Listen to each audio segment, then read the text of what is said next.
My wife burst out laughing in front of everyone. The kind of laughter that cuts through the air like a blade. "Guess you should have taken better care of him," she mocked, flicking invisible dust off her diamond bracelet. Her sisters joined in, laughing like scavengers around a carcass.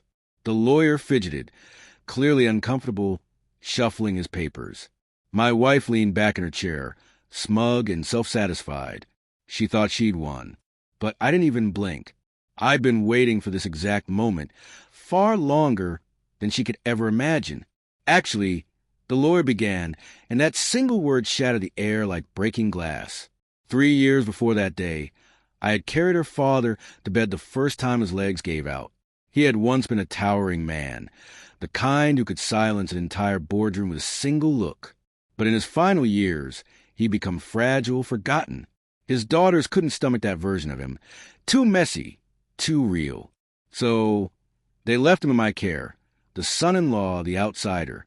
My wife claimed she was too busy with work. Her sisters said they had families to raise. So it was me who spoon-fed a man who once commanded a multi-million-dollar empire. It was me washing sheets that smelled of medicine and fading dignity. At first, I did it because he asked, then because someone had to, and finally, because I saw the look in his eyes, the guilt, the sorrow, the silent recognition that his own blood had already moved on. He started talking to me more than to them, about the company, the mistakes, the vultures waiting to strike. Then one night, while rain tapped softly against a window, he whispered, "They'll sell everything the moment I'm gone. You're the only one who still sees me." I didn't answer, but I remembered every word. When he passed, grief in that house became performance art. My wife cried for her followers. Her sisters argued over funeral seating. I stood by the casket in silence, watching the show unfold. That's when the first crack appeared. A voicemail, her voice sharp, impatient. "Dad's gone. Finally. Maybe now we can sell that useless company and move to Dubai." I listened to it twice. Then again, slower. Every syllable was gasoline on a growing fire. I didn't confront her. Didn't raise my voice. Didn't need to. I just started taking notes.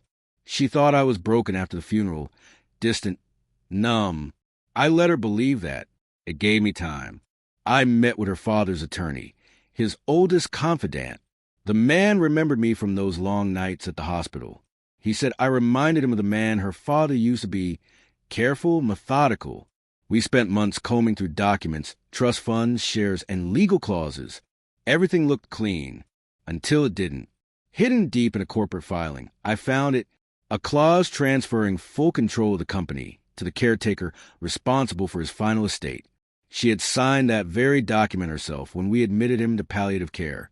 Too impatient to read the fine print, she thought it was routine paperwork. In reality, she'd handed me the empire. I never told her. I let her keep living her fantasy, planning vacations, bragging about her inheritance, spending money that wasn't hers.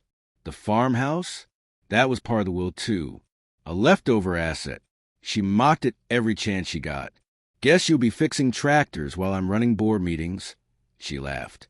I smiled, because I already knew how those board meetings would end. And now here we were at the reading of the will. Her sisters gasped as the lawyer read out their shares, the business, the prize. My wife looked at me, victorious, smirking like the Queen of Ashes. Then the lawyer adjusted his glasses. "Actually," he said, "according to Mr. Harlan's secondary trust amendment, controlling interest in the company transfers to the named executive of his personal estate, Mr. Daniel Reeves." The silence that followed was flawless, thick, unbroken, like the whole room had stopped breathing. My wife blinked, confused. What does that mean?" "It means," the lawyer replied evenly, "your husband owns the company. You and your sisters inherit non-voting shares. Essentially, he's your boss." Her face went pale. Her sisters turned on her immediately, chaos and heels. I sat still, watching her illusion crumble in her perfectly manicured hands. The lawyer slid a folder toward me. "Congratulations, Mr. Reeves. Your late father-in-law spoke very highly of your loyalty." I took it, didn't smile, didn't gloat, just nodded once. My wife's voice cracked. You planned this." I looked at her, really looked at her, for the first time in months. "No," I said quietly. "He did. I just didn't stop him." That night, I drove to the farmhouse. The lights flickered softly. The air smelled of earth and dust. It wasn't a mansion, but it was mine, and it was peaceful. I stood on the porch, watching the wind ripple through the fields, the same wind that used to rattle his window at night. He had seen them all for who they were, and in the end, he left everything to the one who stayed for him.